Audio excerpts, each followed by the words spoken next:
Assalamualaikum warahmatullahi wabarakatuh. Bagaimana kabarnya anak-anak saleh dan salihah pada hari ini? Alhamdulillah, semoga kita semua selalu dalam keadaan sehat walafiat. Nah, anak-anak saleh dan salihah, bertemu lagi dengan Ustazah Nina untuk belajar tentang bahasa Indonesia. Apa ya materi yang akan kita pelajari pada hari ini? Hari ini kita akan belajar tentang urutan peristiwa atau tindakan dari teks fiksi. Masih ingatkah kamu apa yang dimaksud dengan teks fiksi?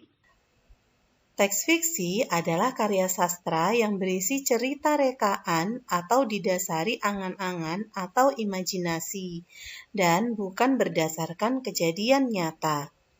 Jika pada pertemuan sebelumnya kita membahas tentang teks narasi sejarah yang termasuk dalam narasi ekspositorik, pembahasan tentang teks fiksi ini merupakan jenis narasi sugestif. Peristiwa atau kejadian dalam teks fiksi memiliki ciri-ciri berikut. Pertama, tokoh yang sama. Kedua, gagasan sama. Ketiga, sesuatu yang terjadi pada waktu dan tempat yang sama. Urutan peristiwa atau tindakan dapat ditemukan dengan menggunakan 1. Alur cerita, 2. Latar atau setting cerita. Alur cerita adalah rangkaian peristiwa dalam sebuah cerita. Alur cerita terbagi menjadi 3. 1. Alur maju apabila jalan cerita berurutan mulai tahapan perkenalan, konflik, hingga tahapan penyelesaian. 2.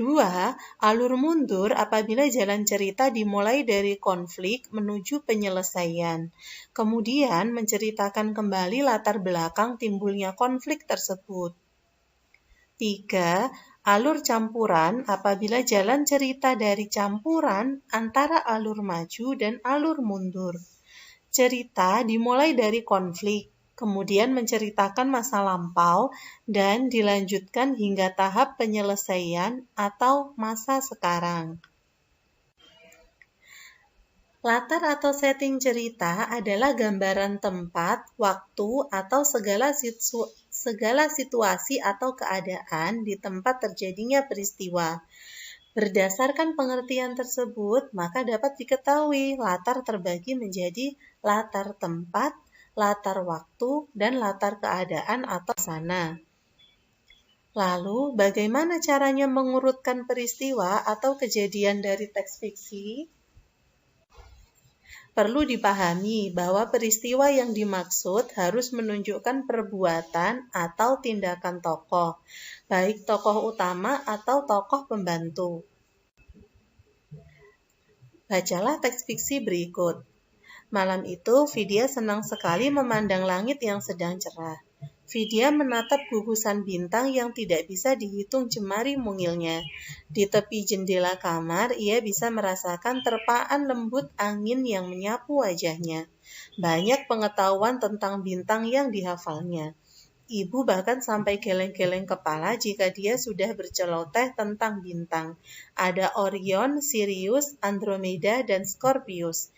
Namun yang menjadi favoritnya hanya satu, yaitu Sirius. Anak-anak saleh dan salihah, coba ada berapa peristiwa dari cerita tersebut? Nah, sekarang coba diperhatikan. Ketika kita mengurutkan peristiwa berdasarkan alur, seperti yang kita ketahui bahwa alur adalah jalannya cerita, maka peristiwa atau kejadian pertama yang dilakukan oleh tokoh adalah Vidya senang memandang langit yang sedang cerah. Di sini ada penjelasan tentang tokoh dan tindakan yang dilakukannya. Yang kedua, Vidya menatap gugusan bintang yang tidak bisa dihitung jemari mungilnya. Masih sama, bahwa ada tokohnya dan ada tindakannya. Yang ketiga, Vidya merasakan terpaan lembut angin yang menyapu wajahnya. Nah, masih tentang urutan peristiwa berdasarkan alur. Kita tidak bisa mengelompokkan kalimat-kalimat ini sebagai urutan peristiwa, karena keterangan tersebut memang menjelaskan tentang vidya. Namun, pada cerita ini, kegiatan tersebut tidak sedang dilakukan oleh vidya. Mari kita perhatikan. Bukan merupakan urutan peristiwa, yaitu banyak pengetahuan tentang bintang yang dihafalnya. Keterangan ini memang membahas tentang vidya, tapi ini bukan merupakan kegiatan atau tindakan yang sedang dilakukan oleh vidya. Ibu bahkan sampai geleng-geleng kepala jika dia sudah berceloteh tentang bintang. Ada Orion, Sirius, Andromeda, dan Scorpius. Namun yang menjadi favoritnya hanya satu, yaitu Sirius. Keterangan di atas memang menjelaskan tentang vidya, namun tidak menunjukkan tindakan atau kegiatan yang sedang dilakukan vidya. Jadi, kalimat di atas hanya berfungsi sebagai keterangan tambahan dalam cerita tentang vidya. Sedangkan urutan peristiwa berdasarkan latar, seperti yang tadi dijelaskan bahwa latar terbagi menjadi latar tempat, latar waktu, dan latar keadaan. Latar yang pertama yang bisa kita temukan adalah latar waktu, yaitu malam itu. Malam itu, vidya senang memandang langit yang sedang cerah.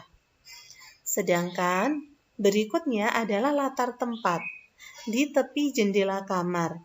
Di tepi jendela kamar, ia merasakan terpaan lembut angin yang menyapu wajahnya.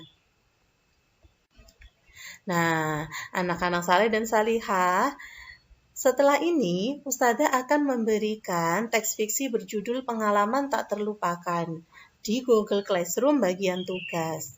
Tugas kalian adalah menemukan 5 urutan peristiwa berdasarkan alur dan 5 urutan peristiwa berdasarkan latar.